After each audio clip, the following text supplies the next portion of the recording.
Hello students, good evening to all. Height and distance के इस series में आप सभी का स्वागत है। आज हम हाइट एंड डिस्टेंस में कुछ नए कॉन्सेप्ट को जानेंगे और कुछ नए CBSE based previous year question को करने का कोशिश करेंगे। बिना देर किए हुए सेशन को स्टार्ट करते हैं। कॉन्सेप्ट ये है कि अभी तक हमने क्या पढ़ा है। अभी तक हमने ये पढ़ा कि अगर यहाँ पे 60 डिग्री का एंगल बनेगा तो ये रेशियो होगा आपका 3, ये रेशियो होगा 2, ये होगा 1। मतलब यहाँ पे √3 BC जो होगा वो हमेशा √3 का मल्टीपल होगा। AB जो होगा वो हमेशा 1 यूनिट के इक्वल रहेगा और AC जो होगा वो 2 यूनिट के बराबर रहेगा। फिर अगर आपको 45 का एंगल दिया हो, 45 डिग्री, ये 90 डिग्री, इस केस में रेशियो 1:1 रहेगा। इट मीन्स जो वैल्यू AB का होगा वही वैल्यू BC का होगा। ठीक है। अब हम यहाँ कुछ नए कॉन्सेप्ट के बारे में जानेंगे, जो है कि अगर हमें 2 एंगल दिया हुआ हो तो कैसे हम हाइट, उसके दोनों के बीच का डिस्टेंस किस तरीके से कैलकुलेट करेंगे।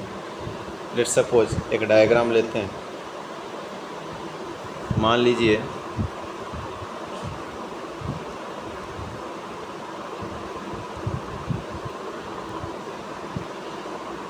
ये एक टावर है और टावर की जो परछाई है वो मॉर्निंग टाइम में 60 डिग्री का एंगल बना रहा था ग्राउंड के साथ। जैसे ही आफ्टरनून का समय होता है इसका एंगल जो है वो 30 डिग्री का हो जाता है। ठीक है। ये आपको A दे रखा है, ये B है, ये C है और ये D है। ओके। आपसे क्वेश्चन पूछ लेगा कि AD के बीच में क्या गैप है, बताओ। इट मीन्स 60 से लेके एंगल 30 डिग्री का जो एंगल ऑफ इलेवेशन बना है तो उसके बीच में डिस्टेंस कितना है। फिर हो सकता है कि आपसे यहाँ पे हाइट पूछ ले, हाइट पूछा जा सकता है। तो अगर दोनों के बीच में एंगल ऑफ इलेवेशन में अगर 30 का अंतर रहे, 30-60 ही हो सकता है। ठीक है।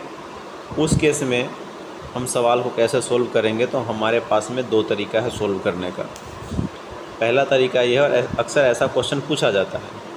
पहला तरीका तो ये है कि आप सबसे पहले क्या करो, इसको हम x तो इसको हम y मान लेते हैं। आप 10/60 लगाओ, फिर h/y करो, है ना। और ये पूरा जो है हम x मान लेते हैं, यहाँ से लेके और AB का लेंथ हमने x मान लिया। तो इससे एक इक्वेशन हमारा यहाँ बन जाएगा। दूसरा, अगर हम 10/30 लेते हैं तो फिर क्या होगा, फिर होगा h/x।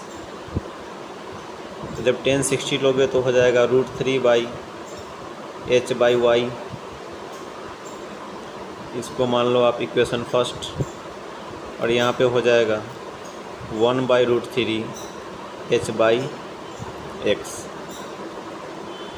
इट मीन्स x बराबर क्या हो जाएगा आपको, √3h। अब यही x की जो वैल्यू है, ठीक है, h की जो वैल्यू है, तो h बराबर क्या हो जाएगा, h बराबर आपका हो जाएगा x/√3। अब हमें क्या है कि हमें x निकालने के लिए भी कहा जा सकता है, हमें y निकालने के लिए भी कहा जा सकता है। तो फर्स्ट इक्वेशन में क्या आया था, √3 = h/y। फर्स्ट इक्वेशन में क्या था, √3 = h/y।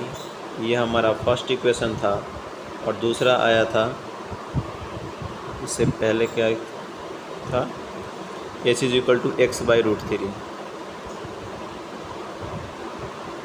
H is equal to X by root three. इसी कॉन्सेप्ट पे ऐसे सवाल लेंथी प्रोसेस से बनेगा। हम कर सकते हैं कि जो एच का वैल्यू हो यहाँ पुट कर दें। So put the value of H in first में एच का वैल्यू पुट कर देना है। तो क्या होगा, रूट थ्री बराबर हो जाएगा एक्स बाई रूट थ्री और वाई। रूट थ्री मल्टीप्लाई हो जाएगा। सो एक्स इज इक्वल टू क्या होगा, 3y। इट मीन्स हमारा जो फिगर था उस फिगर में हमने यहाँ से A से लेके, ये हमारा D पॉइंट था, ये हमारा B था और ये हमारा C था, ये हमने Y माना था और पूरा क्या माना था, हमने X माना था। इसका मतलब कि X और Y के बीच में क्या रेशियो रहेगा, X और Y के बीच में रेशियो रहेगा 3/1। इट मीन्स AB ये पूरा कितना होगा 3 और DB ये कितना होगा 1। तो अगर हमें AD निकालना है, ठीक है, समझना, अगर हमें AD निकालना है तो AD निकालने के लिए क्या करोगे, AB में से BD को माइनस कर दोगे, ठीक है। अब AB कितना आया था, AB था 3, उसमें से 1 माइनस कर दो। इट मीन्स AD कितना हो जाएगा, ये हो जाएगा 2 यूनिट, ठीक है, 2 यूनिट हो जाएगा। इससे ये पता चल गया, ठीक है, कि जब भी इस तरीके का क्वेश्चन आएगा, तो ये A D B C, ये जो आपका AD है ये हो जाएगा 2 का रेशियो रहेगा, DB में 1 का रेशियो रहेगा, ठीक है, और यहाँ पे जो रहेगा ये रहेगा √3, ठीक है। क्यों, क्योंकि एंगल 60 है और एंगल 30 है। समझ में आया। सो जब भी ऐसा क्वेश्चन रहे 30 का एंगल डिफरेंस रहे, ठीक है, तो अगर आपको DB दे रखा है और आपसे पूछ रहा है कि AD निकालो, तो क्या करोगे, जस्ट 2 से मल्टीप्लाई कर दोगे। आपका MCQ क्वेश्चन जो है वो विदिन 2 सेकेंड में सोल्व हो जाएगा। मैं भी आपको करके दिखाऊंगा। और अगर लॉन्ग प्रोसेस है तो जो प्रोसेस मैंने इससे पहले बताया है, ठीक है, वहाँ पे ABCD जिसकी वैल्यू है वो रख के आप सोल्व करोगे, आसानी से बन जाएगा। मैं दोनों प्रोसेस से भी आपको एक सवाल बताऊँगा, ठीक है। आई होप ये आपको कॉन्सेप्ट समझ में आया हो। ये शॉर्ट मेथड है जिससे हम आसानी से इस सवाल को बना सकते हैं, ठीक है। तो इसका क्या रेशियो रहेगा, इसका रेशियो रहेगा AD का रेशियो 2 रहेगा, BD का रेशियो 1 रहेगा और BC का रेशियो √3 रहेगा। चलो एक सवाल लेते हैं, ठीक है। सवाल हमारे पास ये है कि सामने एक टावर दिया हुआ है और length of the shadow of a vertical tower on the ground increase by 10 metre. Shadow कितना बढ़ जाता है, 10 मीटर बढ़ जाता है। When the altitude of sun change from 45 to 30 degree. हमको 45 का नहीं चाहिए, ठीक है, हमें कितने का चाहिए, हमें चाहिए एंगल डिफरेंस होना चाहिए 30 का। चलो मान लेते हैं ये टावर है एक, ठीक है, और टावर से ये शैडो बन रहा है। पहले एंगल 60 का था, ठीक है, और अब एंगल हो गया है 30 का, ठीक है। आपको क्या दे रखा है, आपको दे रखा है हाइट ऑफ टावर, जो कि 30 मीटर का है। ठीक है, और पूछ क्या रहा है, आपसे पूछ रहा है कि चेंज इन शैडो। ठीक है, लेंथ ऑफ, पूछ रहा है हमसे लेंथ ऑफ शैडो इंक्रीज, कितना शैडो बढ़ा है। इट मीन्स यहाँ से लेके ये और इसके बीच का दूरी पूछ रहा है। अब इसको आप दोनों तरीके से बना सकते हो। ठीक है, पहले हम लेंदी मेथड से बनाते हैं। ठीक है, इसको मान लो आप, इसको मान लेते हैं हम x। ठीक है, और इसको, इस पूरे को आप मान लो y। तो ये कितना हो जाएगा, ये हो जाएगा x माइनस वाई। अप्लाई करो, 10 60 डिग्री बराबर क्या होगा आपका, हाइपोटेनस बाई बेस। हाइपोटेनस कितना है 30, बेस कितना है x, 10 60 की वैल्यू √3, 30/x। जो भी यहाँ पे आएगा, समझे, अगर सामने 60 का एंगल है तो जो भी यहाँ पे हाइट आएगा वो हमेशा √3 का मल्टीपल होगा। ठीक है, इसका बेस निकालने के लिए आप कुछ नहीं करो, जो भी दे रखा है उसको √3 से डिवाइड कर दो। ठीक है, तो x बराबर क्या हो जाएगा 30/√3 बताया था। अब क्या करो, इसको रेशनलाइज कर दो, सवाल को ऐसे ही सोल्व करना है। तो क्या हो जाएगा 30√3/3, क्रॉस करोगे आपको आएगा 10√3। अब 10√3 मीटर हमें x का डिस्टेंस मिल गया। ये मैं लॉन्ग प्रोसेस बता रहा हूँ। ठीक है, अब हमें क्या निकालना है, हमें निकालना है y। ठीक है, y निकालने के लिए, y निकालने के लिए क्या करोगे, 10 कितना का एंगल बना था 30 का, फिर 30/y,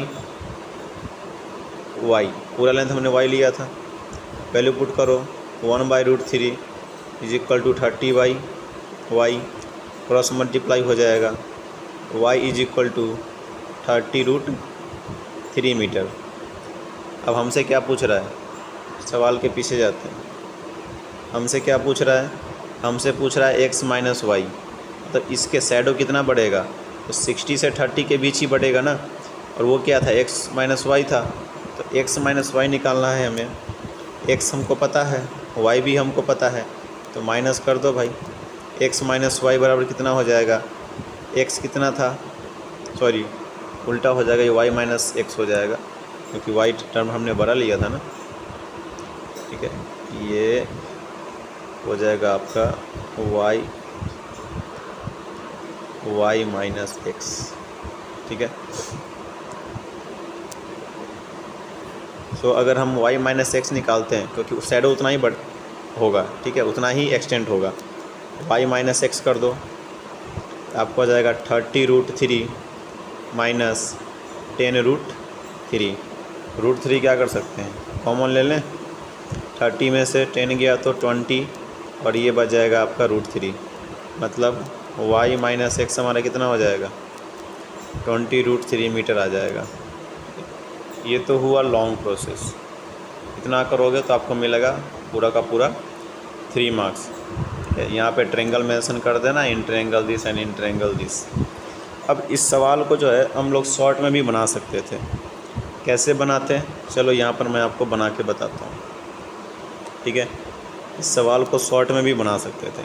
इसको इरेज कर देता हूँ ताकि मैं यहाँ शॉर्ट में भी MCQ का टाइप का अगर आए तो आसानी से हम इसको सोल्व कर सकें। ठीक है, अब इस सवाल में पूछ क्या रहा है आपसे, हमसे पूछ रहा है ये 30 दिया हुआ है, हमसे पूछ रहा है y माइनस एक्स कितना होगा। अभी हमने रेशियो निकाला था, क्या रेशियो रहता है 2, इसका 1 और इसका √3 का रेशियो रहता है।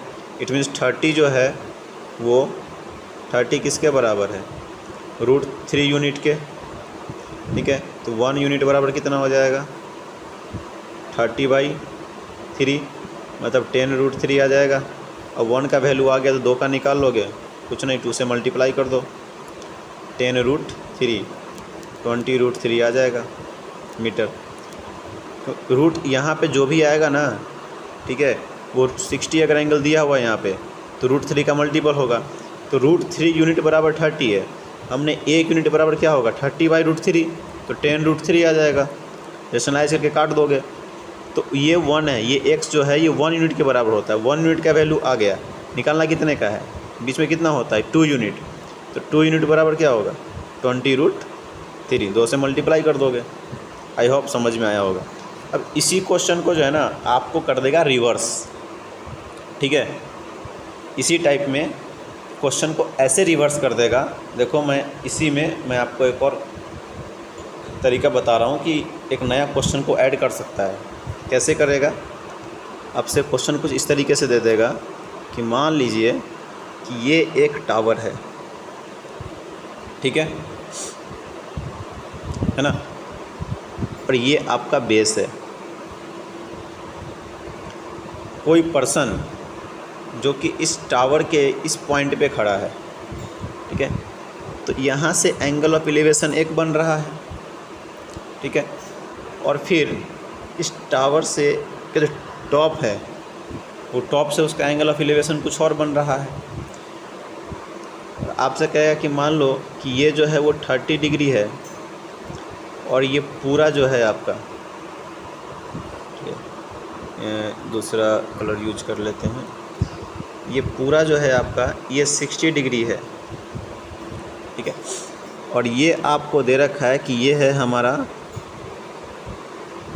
10√3 मीटर, ठीक है। तो आपसे बोलेगा कि आप ये निकालो कि ये पर्सन, ठीक है, या एक बिल्डिंग है, मान लो ये एक बिल्डिंग है और बिल्डिंग के ऊपर एक टावर है। तो आपसे पूछेगा कि जो टावर है, मान लीजिए कि यहाँ से ये AB है और ये C है, तो आपसे कहेगा कि भाई BC का लेंथ निकालो। मतलब बिल्डिंग के ऊपर जो टावर है ये, इसको मान लो तुम, ये पूरा मान लो, क्या इस पूरे को मान लो x और इसको मान लो y, तो इसमें से माइनस करोगे तो कितना आ जाएगा x माइनस वाई। तो हमसे जो कि BC है, BC क्या है x माइनस वाई। अब क्वेश्चन वैसा ही है, सिर्फ क्या किया है क्वेश्चन को रिवर्स कर दिया है, ठीक है। थोड़ा सा दिमाग लगाना है कि भाई हम क्या करते हैं ना कि इस ट्रायंगल में देखते हैं,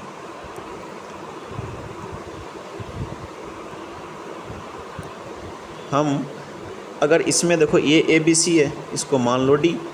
हम अगर ट्रायंगल ADB में देखें, ठीक है, किस में देखेंगे, ट्रायंगल DAB में अगर हम देखें तो ये जो एंगल 30 है, तो ऑब्वियसली होगा कि भाई यहाँ पे तो 60 का एंगल बनेगा, है ना।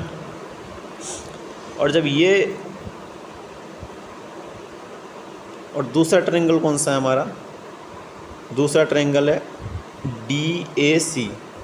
अब ट्रायंगल DAC में देखो कि अगर ये 60 है एंगल D, तो ये एंगल C कितना होगा, ऑब्वियसली है कि 30 होगा। अब देखो मैंने बोला था ना कि ये वाला फिगर, ठीक है, और इसके पीछे जो ये फिगर है, दोनों फिगर क्या है, लगभग सेम नज़र आ रहा है। बस क्या है ना कि उसने हाइपोटेनस के ऊपर 2 एंगल दे दिए, ठीक है, करना कुछ नहीं है, एंगल उसने हाइपोटेनस, ये परपेंडिकुलर जो साइड था, अब एंगल वहाँ पर दे दिया है, ठीक है। बाकी फिगर ये ऐसा ही है, इस फिगर का आप उल्टा कर दोगे तो आपको वैसे ही लगेगा। इस तरह के क्वेश्चन को भी हम आसानी से सोल्व कर सकते हैं। कैसे सोल्व करेंगे, देखो फिगर वैसे ही है, अब हमको क्या है 30 है, पहला एंगल क्या है, फर्स्ट एंगल जो है वो 30 होता है, यहाँ पे 30 दे रखा है, और 30 में रेशियो क्या होता है, ये जो है 10, ये √3 के बराबर होता है, और यहाँ पे क्या है 60, और इधर क्या है 30। हमको ये हाइट दे रखा है, 60 के सामने क्या होता है, अब इस एंगल को आप भूल जाओ, यहाँ पे जो ये 2 एंगल है इसको भूल जाइए, इसको भूल जाइए, पहले वाला ही सवाल देखो। अब देखो कि 60 के सामने क्या होता है √3 का ratio, it means in triangle DAB 1060 is equal to AD by AB, है ना। कितना हो जाएगा आपका, ये हो जाएगा √3 बराबर AD कितना है आपका, AD है 10√3 और AB क्या है, AB हमारा Y है, नीचे ले आओ, Y बराबर कितना हो जाएगा 10√3 बाई √3, कैंसिल हो गया, ये 10 आ गया। अब देखो इसका रेशियो कितना होता है 1, इसका कितना होता है 2, तो अगर ये 10 है, Y अगर 10 है तो x माइनस वाई क्या होगा, 10 2 जा 20, तो x माइनस वाई डायरेक्ट नहीं निकाल दो 20 मीटर, ठीक है। और लॉन्ग प्रोसेस से जैसे पहले बताया वैसे ही करना है, दोबारा ये ट्रायंगल ले लेते, ठीक है, दोबारा 10 अप्लाई करते, फिर पूरे का निकालते, x का वैल्यू निकालते, ठीक है, फिर y हमारा यहाँ से आ गया था, ऐसे ही x निकालते, x माइनस वाई कर देते, MCQ आएगा तो एक एंगल देखना, दूसरे का मल्टीप्लाई कर देना, ठीक है। तो आई होप आपको ये कॉन्सेप्ट समझ में आया होगा। अगर चैनल पे नए हैं तो इसको सब्सक्राइब करें, लाइक करें और वीडियो अच्छा लगा हो तो कमेंट ज़रूर करें। Thank you.